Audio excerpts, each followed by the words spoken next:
go through 5 chapters of my life. I was in a bush, the first chapter of my life. The second chapter was I was in school. The third chapter, I came back to the query of life. And after the fourth chapter was I worked full time. In 1978, we came out of the bush, me and her.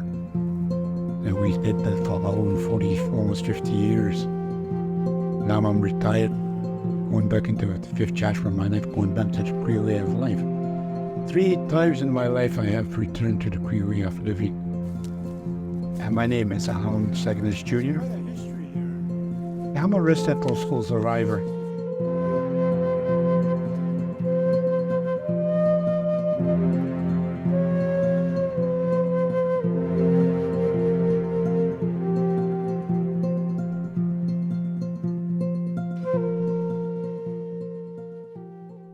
When I went to school, my father really didn't want to let me go. And when they let me go, the fact was that they already lost their son, my brother John, who never came home from school.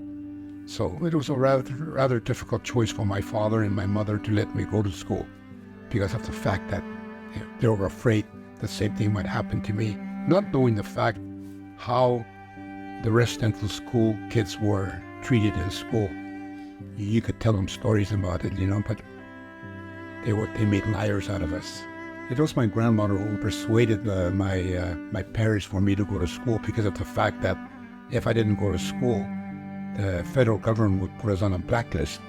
That means they would take away all our federal assistance in terms of family allowance, ration, food, and they would not help my family. And being such a big family, so many kids, my grandmother saw a bit of a setback in that, in our life for that. So they let us go to school, stay with my brother John.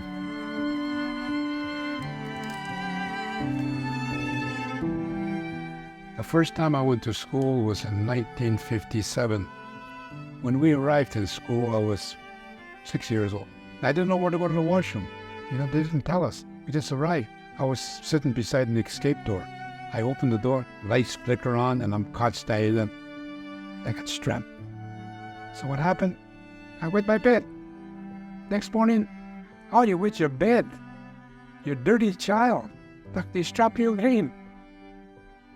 My first experience, that's when I started being afraid of non-native people. I had to look at them as my master. I had to do everything they say. They made sure of that.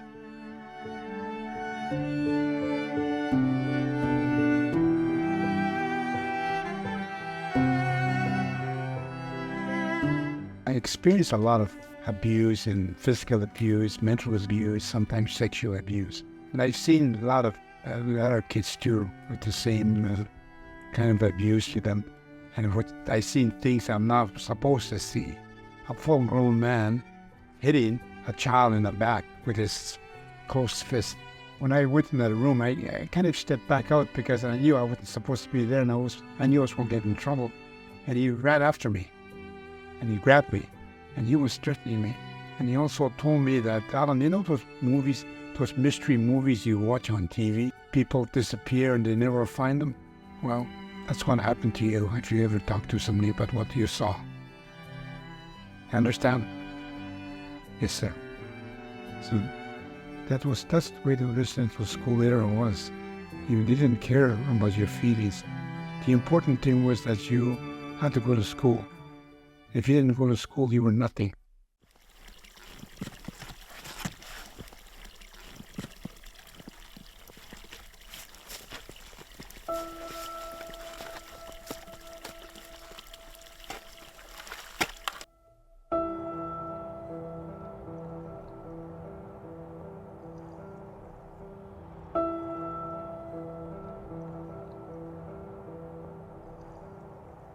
I had my bouts with alcohol, try to numb the pain of residential school era.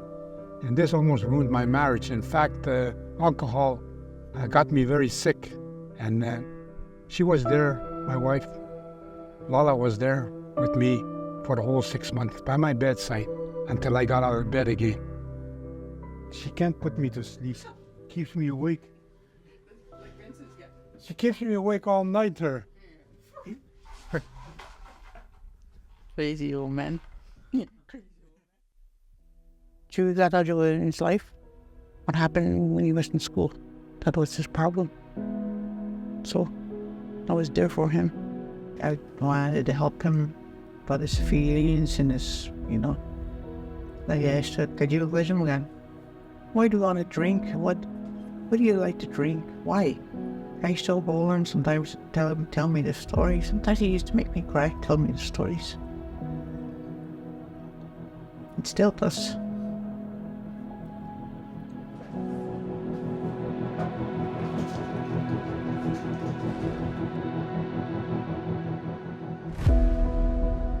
The only refuge I found was the bush life.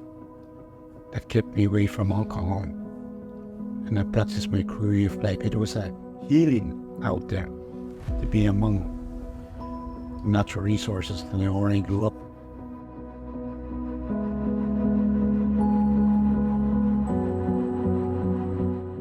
I've been working for the Cree First Nation of Waswanipi since 1978. What I do is I mitigate impacts from resource development like forestry, mining, Hydro-Quebec. It's a difficult work to do because it's development versus a Cree way of living. It's a handmade stove, and it's made by a 10-gallon drum. A 10-gallon drum. The Crees made this. We're using a 10-gallon drum.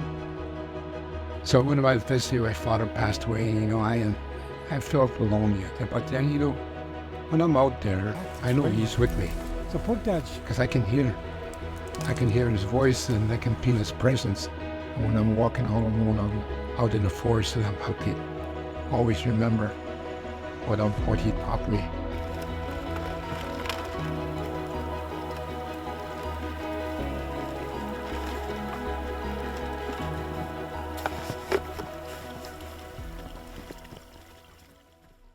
It was a different kind of survival being in a bush than to survive at a residential school. Quite different. I was happy where I was. This is my life right here. What you see out here, that's my life.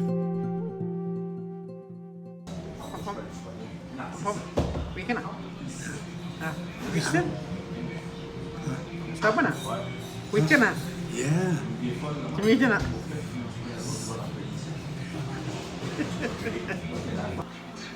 I feel like an old guy, man. You are old. I'm not old. You're 70 years old, man. 70 is not old. 90 is old. Okay. You can't move if you're 90. Huh? You can't move if you're 90. Sure I could.